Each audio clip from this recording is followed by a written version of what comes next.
yeah.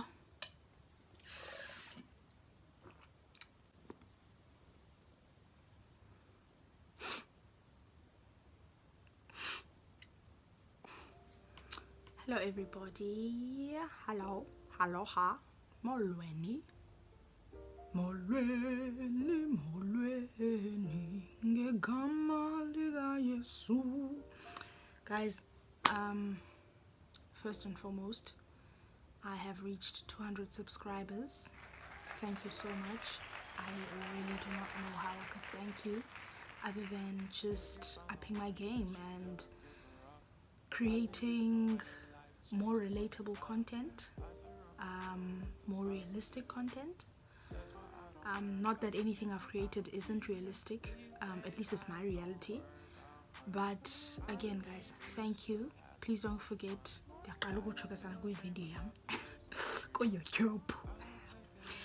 But anyway, please don't forget to like, comment. I really value your comments, guys. Don't forget to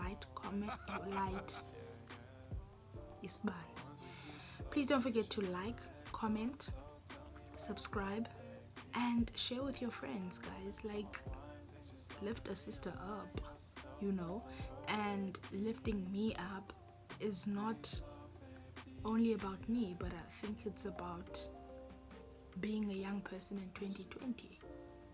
So I don't have a channel just for my own personal growth, but obviously I'm trying to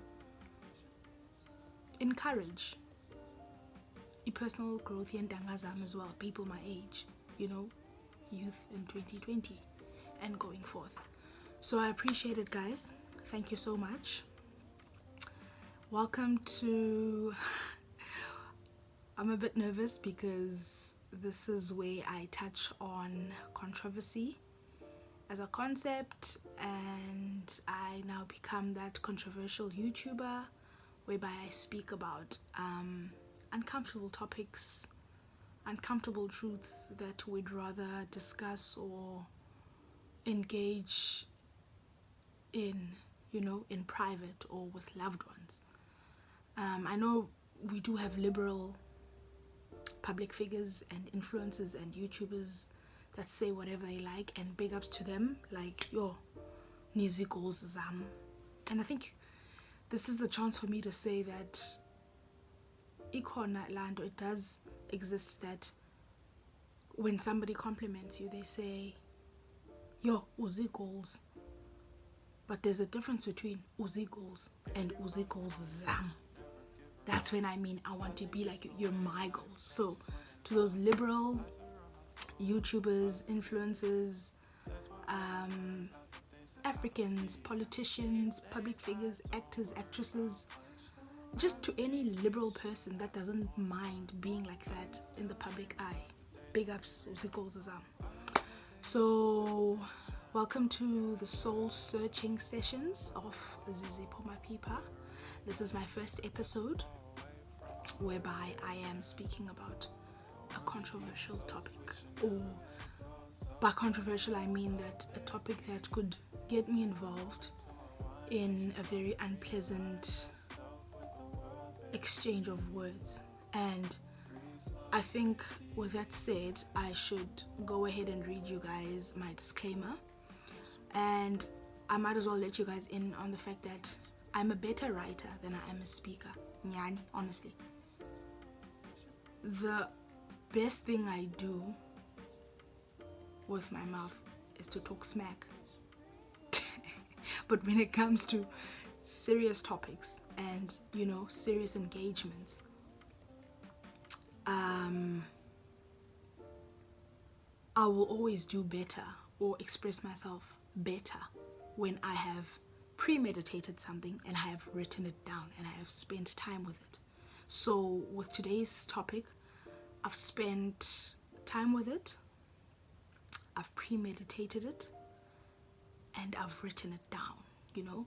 My main pointers, my main factors, I've written them down, the things that I want to speak about, the things that I know that once the camera starts rolling, I'd be nervous and, I'll be more likely to blabble and deviate. I've written those things down. So please bear with me when I read on my tablet. And yeah, having said that, let me read you my disclaimer. This is everything I've written down, guys. I don't know if it's gonna show. Yo, I said I eat blank. Nobody's out in there. Wowza. But anyway, so it's not a long disclaimer, but it's important to me to tell my story, but it's equally important to respect the characters that star in it. When I vlog about something that you personally know and are involved in with me, whether directly or indirectly, instead of taking offense and going off at me in the comment section, please do an introspection and decide how you decide how you are going to be a better person and adopt a civil approach to things, and then find my number, my contact details, my phone number. You can even comment and say, nigga, sis, ngicela number yakho. But obviously that's if you know me and if I've spoken about something that directly affects you, or you feel as though I'm offending you, and anything of that nature.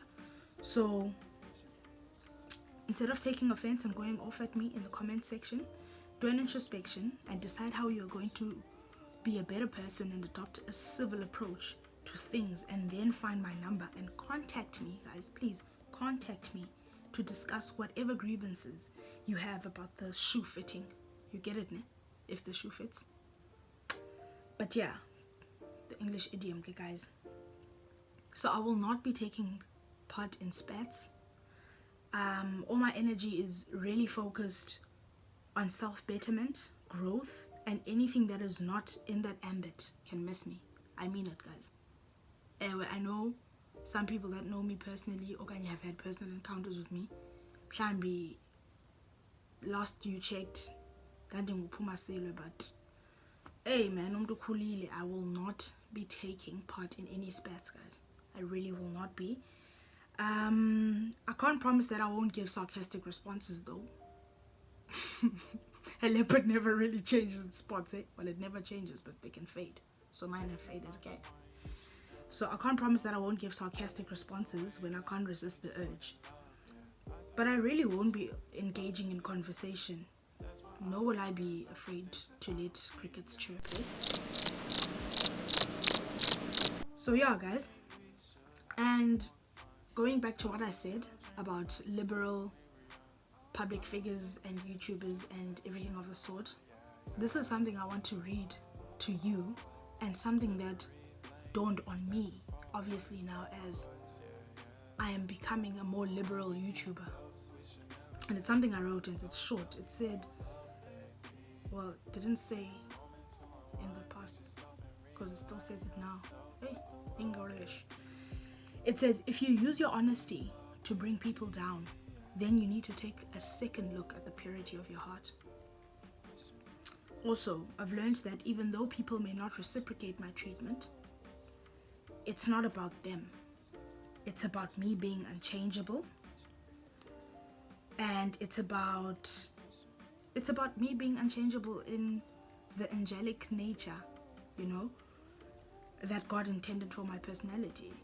And trust me, guys, it's not even a thing of being self-righteous right now, but yeah, it's about me being unchangeable in the nature of God intended for my personality. It's about bad spirits not being able to penetrate my good spirits. So that's what I have to say about being honest and saying what you feel and saying what you please. If your intention in being that type of person is putting down abanye abantu or making them feel small, then yeah, I think, and that's something I used to do, by the way. I used to be honest, and I used to thrive in the fact that it got people down, and that's not who I am anymore. That's not who I want to be. That's not who I want to carry on being. That's what I'm outgrowing.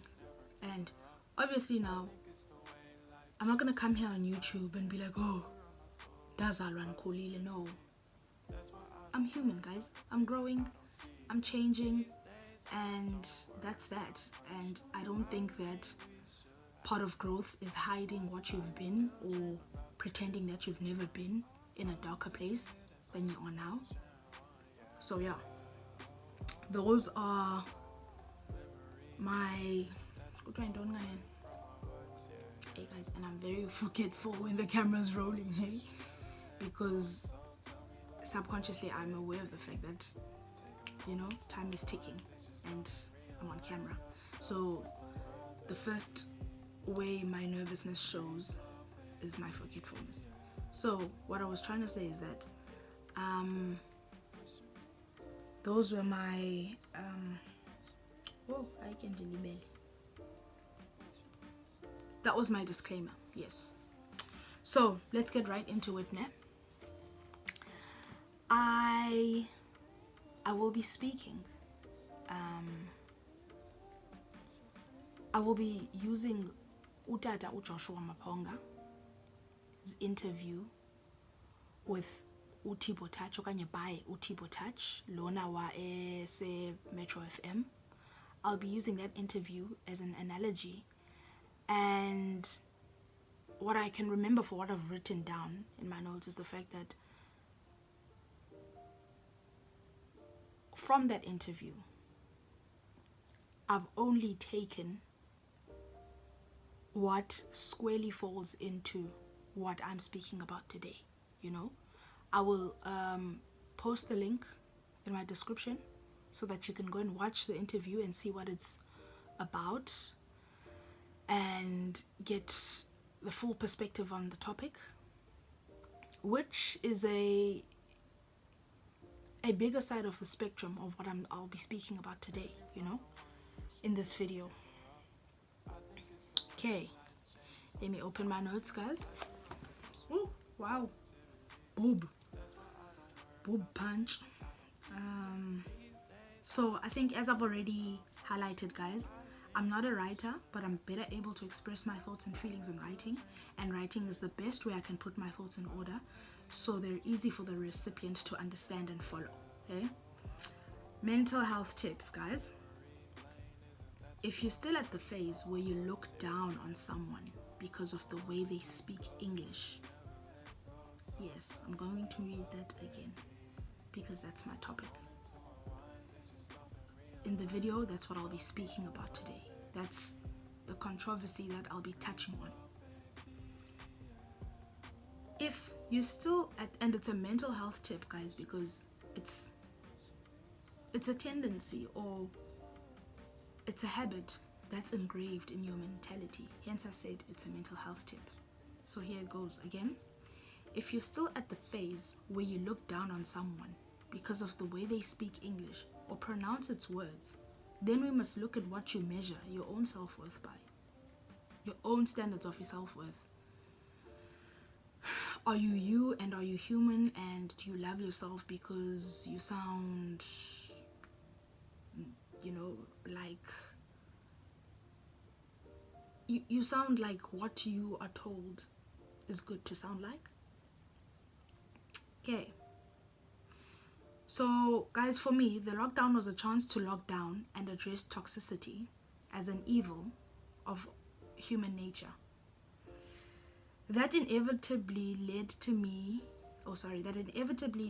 the bumpy road of facing my own demons and having unfiltered conversations with myself.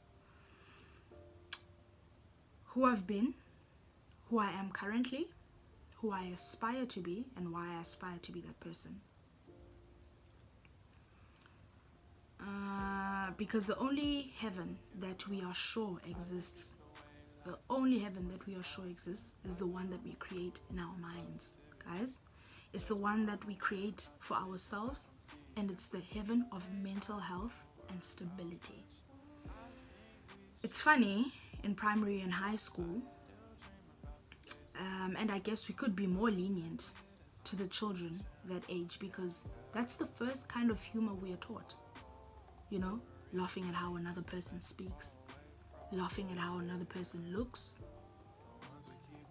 Guys, humility humor, if I can call it that, is the first type of humor we are taught. So that's why I'm saying we can, for a short while, we can exempt primary school children and high scholars, because they are not at ages where they can be conscious about who they are and who they want to be and what they need to change about who they've been raised to be. So yes, humiliation and embarrassment of others is the first humor that we are taught and that we actually learn. But as a young adult, guys, when you hold on to that humor and it's your choice, it's now become your conscious choice of humor, and you cling onto it, you're missing out on people's pleasantries. You are missing out on the beauty of their souls, the rich ideas people have. You're missing out on being a part of a personal evolution, actually, you know, because it doesn't sound the way your mind has been conditioned to deem impressive. You're missing out on a chance yokula. You are missing out on a chance yokufunda. You are denying your spirit of being teachable when you judge people because of how they speak, how they sound, and in particularly English, honestly speaking. Futinje, I've got a question, guys. Why do you see everything wrong about broken English or poor grammar and spelling, yet you see nothing wrong with broken Xhosa? You see nothing wrong with poor grammar and spelling of isiXhosa, or isiTsonga, or isiSotho. Why? Why fika late? Kumbuzo bethu unaphendulani.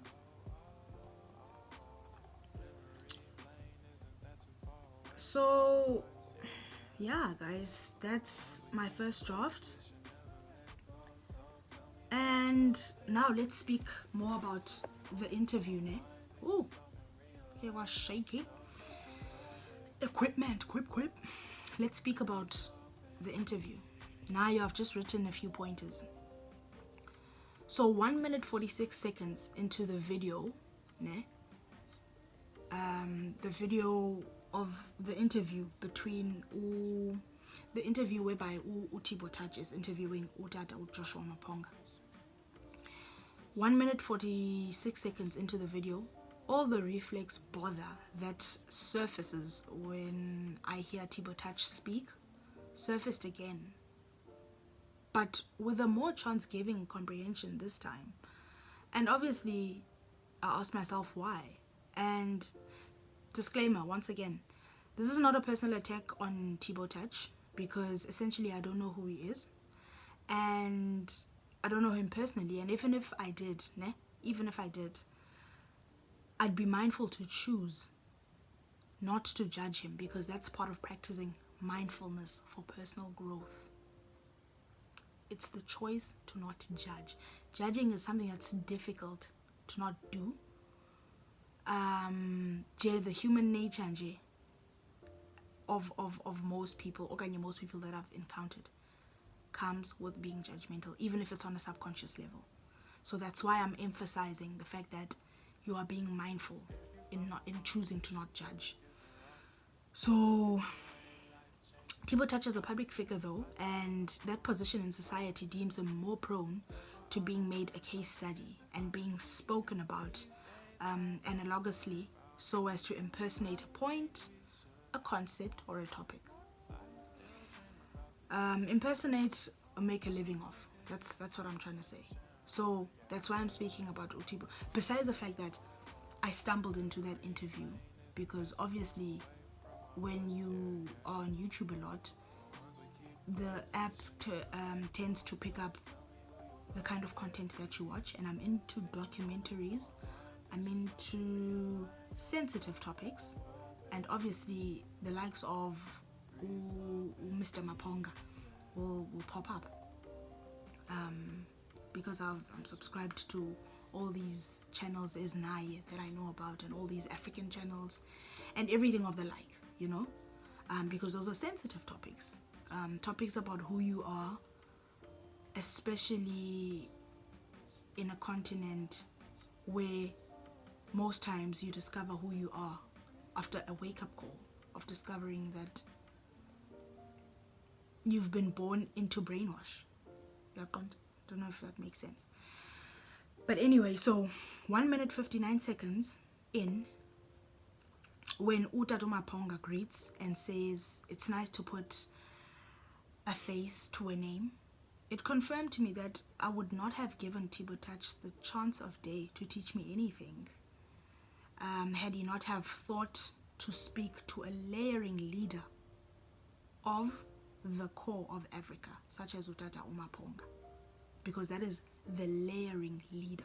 He's one of the layering leaders. Those people where you can be like, you know what, the history of Africa and the truth about Africa is quite complex because it's dispersed and it's manipulated, and you know, we can't really put our finger on it. Utatu Joshua Maponga is one of like I said, I'm a better writer than I am a speaker, so I wrote it down the best way I thought and the best way I still think. Okay, now that the camera's rolling and obviously I'll stutter. Thibo Touch thought to speak to a layering leader of the core of Africa,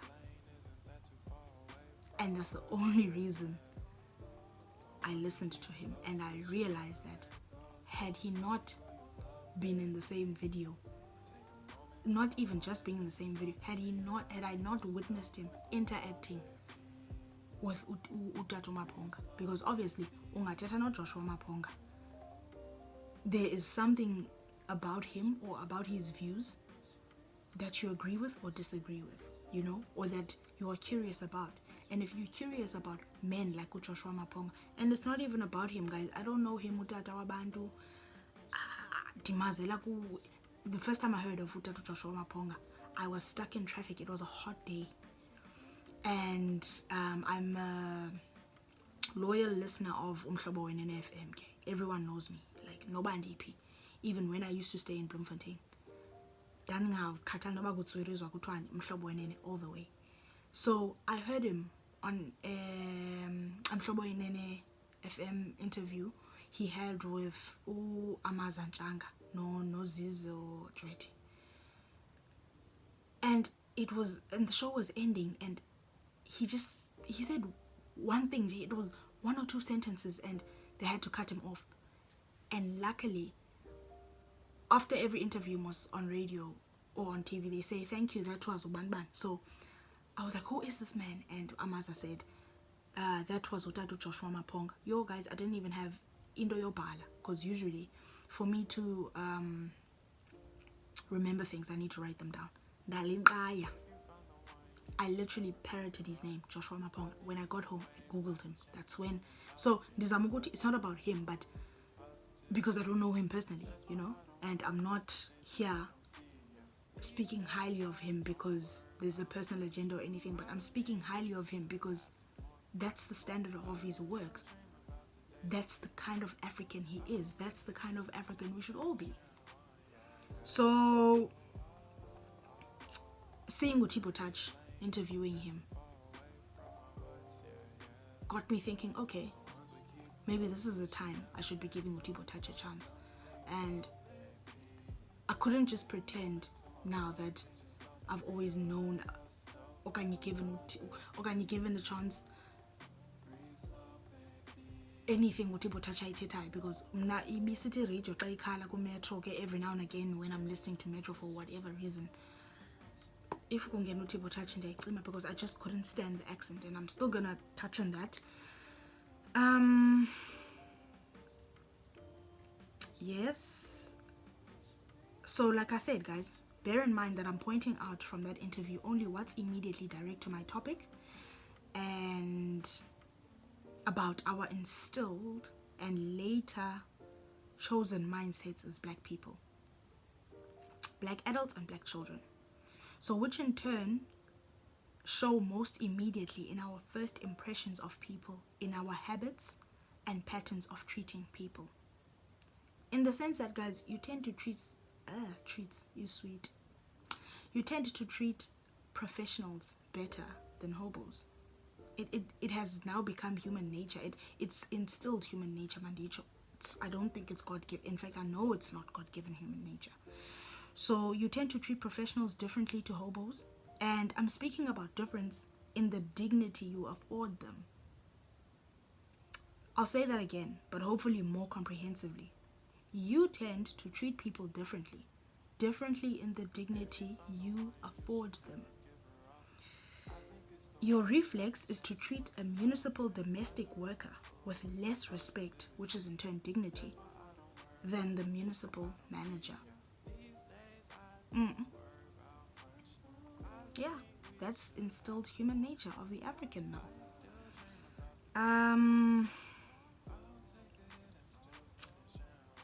And guys,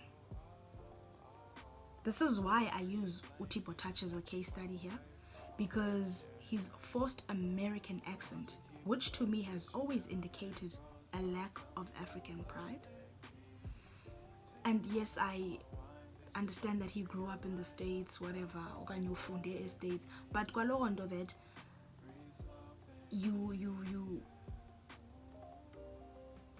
you catch an accent when you elsewhere. Okay, you know, and I'm it's so sensitive to me, Lendo, because even if you may say no, but he moved when he was little and he only came back mdala, I blame his parents or whoever he was living with, because I'll assume that he wasn't living with umntu that was non-African. Azanga afumani ababe charity case esuswe South Africa yofunzwe states. That's my assumption. I haven't done any background research on Zizipo Touch, so I don't know much about him, but I do remember hearing that he grew up in the States and that's why he speaks like that. So I'm blaming whoever that he was under the care of for letting the child develop that. If the argument is that no, he moved him, and if he moved him dala, then hey, we are pap.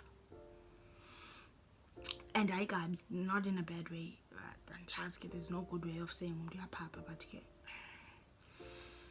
So this is why I use Zizipo Touch as a case study here, because his forced American accent, which to me has always indicated a lack of African pride, which if you're a good accent spotter, you can tell in its flawed moments that it reveals that he is of Sotho descent or has been raised in a Sotho area, which he later confirms in the interview at 22 minutes 41 seconds when he answers Mr. Maponga's question of what do you call the creator of the universe in your tribe, and Zizipo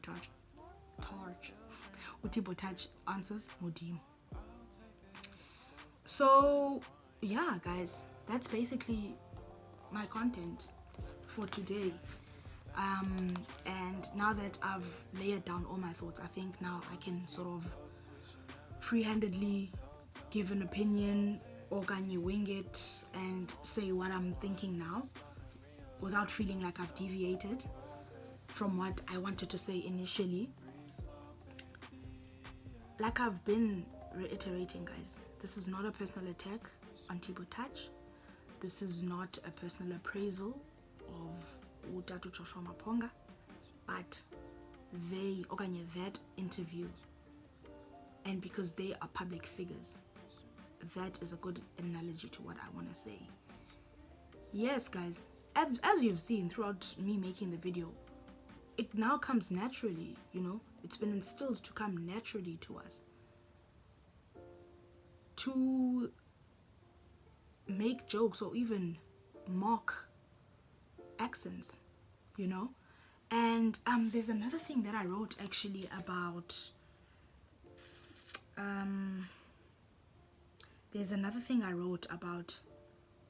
when I started consciously mocking accents, eh? Yes, here it is. When I started consciously mocking accents, guys. Also for me, everything that I make fun of ends up being a point of interest. And I always find myself having caught feelings for it. That's true, Nyani. That's the type of person that I am. Even if you're a friend, you know that even ndiyakugezela, ndiyakuthanda. And funny enough, guys, I realized now this past weekend that obviously if I'm given the chance to spend enough time with you or to see you often enough, and I grew up and ndingakuthandi, ndikugezela, you know, mocking you, making you feel small, I actually grow up to feel bad about it and apologize and actually realize that I mistreated you because actually there was something about you that I really liked. And that is not me now. That is not me making an excuse for having been a toxic person. No, I regret it. I've been a toxic person before. I'm outgrowing such toxicity, and I encourage everyone my age to look back, fix whatever mistakes that they've made, apologize where they need to and where they practically can, and keep it moving. So anyway, I'll read it again, guys. So also for me, everything that I make fun of ends up being a point of interest, and I always find myself having caught feelings for it. The best example would be my tendency to mimic the Nigerian accent or speak pidgin language. Yes, so that is my number one space now. It's a space for me to be. It's a space for me to love. To love making silly jokes. Okay, I know Nigerians don't say jokes, but I know, okay, because you know when you grow up, you start mixing these accents and sometimes by diluted, but okay. Anyway, the point is that I started my first mimic and my first making fun of something and making a joke out of it. And uguncita in Xhosa, I don't know what uguncita is in English. Uguncita was speaking pidgin language, mimicking the Nigerian accent. And I became a master of it. I started in 2007, yes. And yeah, as the years went by, I'm now a master of it, even though, okay, because I don't mimic it as often, because I don't speak to people often enough, you know, to have those conversations ezinjalo, whereby, okay, yeah, we know people are busy, guys, and we don't speak often enough. We don't joke with each other often enough, so iba tricky by accent, so I'm trying to explain that. But yeah, guess what?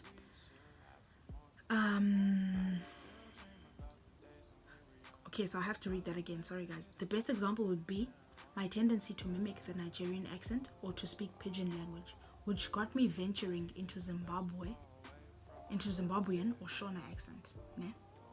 I know my little sister,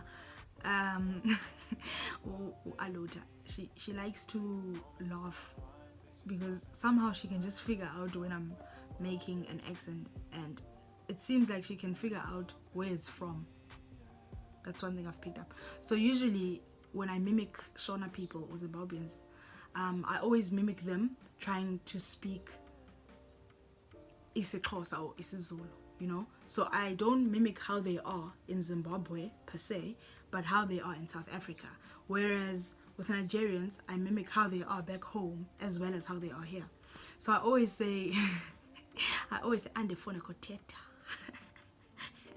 So I'm always like, Alota, iphinto ethile ngoba hey andifuni kuthetha. Wenza ntoni ngoko? Put it back, and she loves.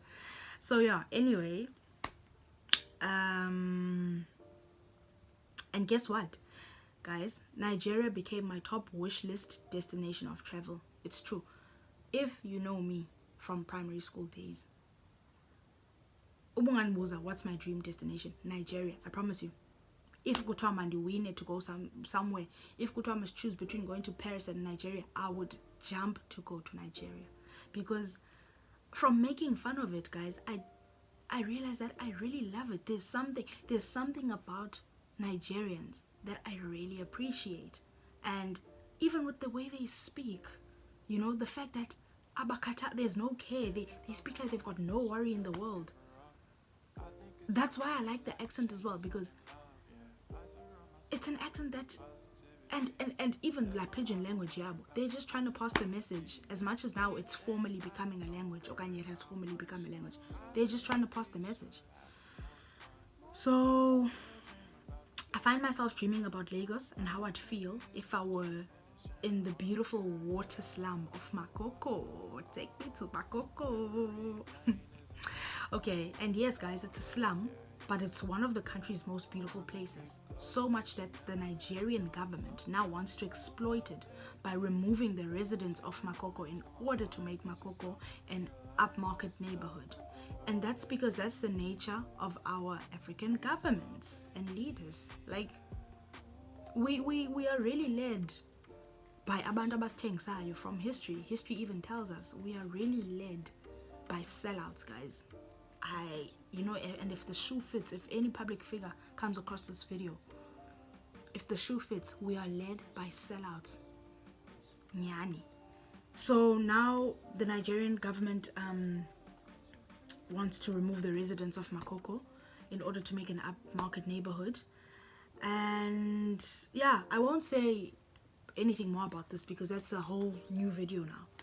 So basically what I was saying, guys, is the fact that can we just be more conscious? In fact, can we be intentional in being conscious? Ne? To say, you know what, as much as it's now become a first go-to joke, and it's become a natural joke for us to laugh at the way someone speaks or to judge someone according to the way it speaks, according to the way that person speaks. Can you just be intentional in giving people a chance, in respecting people, no matter how they speak, no matter how they look, no matter where they're from? Mnage, I don't want to lie. If I have to tell you a bit about my personality, I've always been down to earth. But did down to earth and njalo, I've realized, even today, before making this video, I've realized that somewhere in me, there are traces of ukupakama, there are traces of thinking that I'm better than other people. And that is how colonization has made us be towards each other as Africans. Honestly speaking, it's a colonial tool that's been used on the African to look down on the other African, hate the other African or his fellow African, and kill him. And I'm telling you, before I made this video, so I put a status, a WhatsApp status about a drink that I was taking that apparently helps with corona. Okay, obviously now, you know, you take what you will in this pandemic, because when things like this happen, people lie, people spread fake news, so you need to decipher and you take what you will. So I decided to follow with this drink. Okay? So I was taking a teaspoon because I felt as though, not corona, but I felt as though, and he said, why are you making that face? Because Lendri Selayo, that drink is sweet. And I said to him, no, because it tastes funny.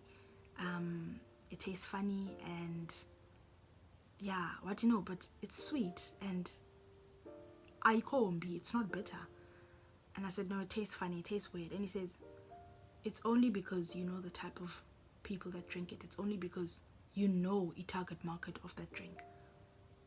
And yani, it's people on the sidewalk, it's hobos, it's poor people. And by having that attitude, ngala drink, it really did show me that I might be down to earth, but am I really deeply down to earth, as in unfiltered down to earth? Or am I down to earth by nature, but I've also been filtered by colonialization, and having gone to Model C schools, and having been, you know, a middle class African that can afford to go to school, that can afford to go to driving school, that can afford to go to university. That conversation, that short conversation with my cousin, made me realize that yay, we are conditioned as Africans. We are conditions, Lord. We are conditioned to look down on each other.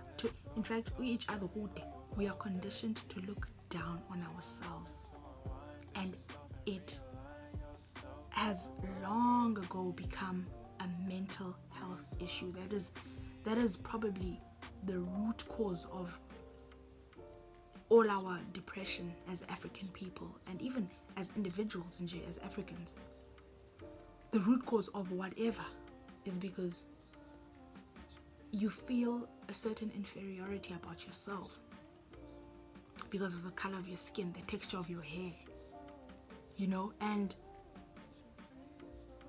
I'll create another video, another interactive video, another soul session. That is a sort of continuation of this. But it speaks about, I don't want to divulge anything, but I'll create another soul session video, that will continue this conversation. And yeah, guys, like, that's the controversy that I've been really wanting to touch on. That's the controversy that I relate to the most, because those that know me personally always say, "Yo, Zizipo, sisixhosana." Isixhosana ke, meaning that I'm of a rustic Xhosa nature, and I am more inclined to be village-like, to be, yeah, way to ikaba, you know. And nyani, that's who I've always been by nature. That's who, even when I became conscious as an adult and was able to make my own decision, that's who I've always chosen to be.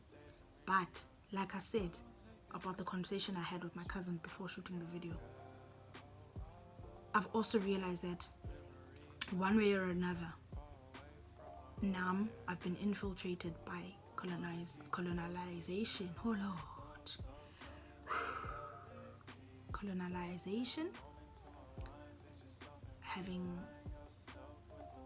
been raised and given the opportunity to go to Model C schools, as much as Ewe, I do have the heart to literally go sleep over Ekasi or whatever, whoever I know, and I've got friends from Ekasi and all sorts of places. And I've got there's a reading that I got, and it said, you have got friends from all walks of life. I really do. Nyani, close friends, footy, and friends that I value.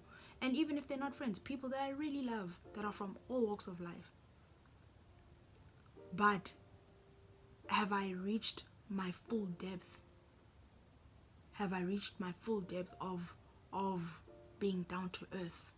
Or is there still some sort of infiltration, Western infiltration, that I need to uproot in order to go deeper into being down to earth and loving the color of my skin, loving the texture of my hair, loving being Xhosa, loving being African,